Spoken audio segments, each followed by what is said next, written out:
Check പോസ്റ്റിലൊക്കെ പറഞ്ഞു code മറക്കണ്ട കാലാപ്പനി.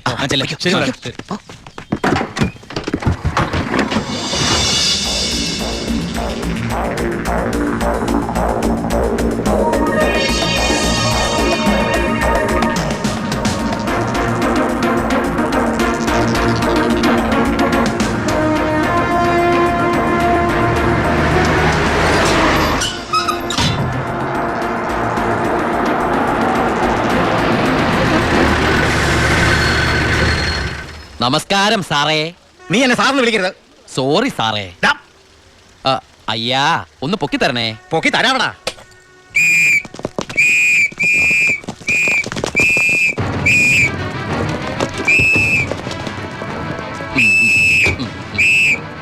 എല്ലാരും ആയില്ലേ? ഈ 3 ലോഡും പ്ലാച്ചിമടക്കുള്ള കുടിവെള്ളമായിരിക്കും. ഇയാടാ അല്ല, സ്പിരിറ്റാ. സ്പിരിറ്റോ? ആ കേറി പരിശോധിക്കണം.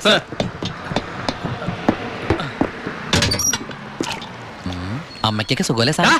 ഇവിടെ ഉള്ളവരൊക്കെ ഉണ്ടാക്കന്മാരാണോ നിന്റെ വിചാരം? എനിക്ക് മാത്രമല്ല സാറേ, ഇവിടെ നിൽക്കുന്ന കംപ്ലീറ്റ് ആൾക്കാരുടെ വിചാരം അതാണ്. ആ സ്പിരിറ്റാ സാർ. ഇതിലും സ്പിരിറ്റാ സാർ. ഇതിലും സ്പിരിറ്റാ. പറയുന്ന അവരുടെ ഒരു സ്പിരിറ്റ് ഉണ്ടല്ലേ സാറേ? കൈയ്യെടുക്ക് സാറേ.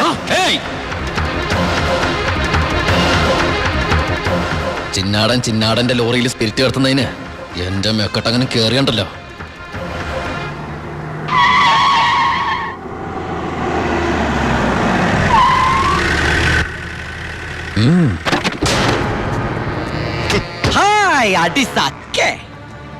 എവിടെയായിരുന്നു ഔവേ?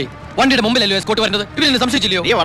എന്നതാണോ പ്രശ്നം? ഈ ലോറികൾ ആരെന്നുള്ളതാ പ്രശ്നം. ഇതെന്റെ ലോറികൾ തന്നെ. കേട്ടല്ലോ, എല്ലാരും കേട്ടല്ലോ.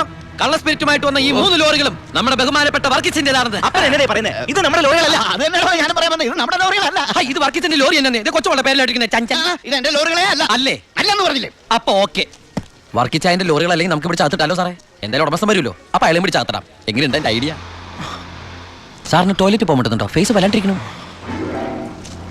വർക്കിച്ചായ ഒന്ന് ഇങ്ങോട്ട് വന്നേന്ന്. ഇങ്ങോട്ട് വന്നേന്ന് ഞാനല്ലേ വിളിക്കണേ. വർക്കിച്ചിന് ലോറി ലോഡ് അടക്കം വൻ നഷ്ടം വരുമെന്ന് എനിക്കറിയാം. വർക്കിച്ചിന്റെ വണ്ടികളുടെ നമ്പർ ഉപയോഗിച്ച് എന്റെ ലോറികൾ 1 മണിക്കൂർ മുമ്പ് പാലക്കാട് അതിർത്തി കടന്നു. ഇനി മഷിയിട്ട് നോക്കിയാലും കിട്ടില്ല. എന്തിനാ വർക്കിച്ചൻ എന്റെ റൺവേ കയറി കളിച്ചത്? അതുകൊണ്ടല്ലേ ഞാൻ കയറ്റി കളിച്ചത്. ഇനി എന്റെ റൺവേ കയറി കളിച്ച ഇതൊരു സാമ്പിൾ വെടിക്കട്ട. തൃശ്ശൂർ പൂരം കാണാൻ പോകുന്നേ ഉള്ളൂ. വരട്ടടവേ. ഒന്ന് തള്ളിക്കേ. അയാളെ വിളി സാറേ, ഒന്ന് പൊക്കിക്കേ.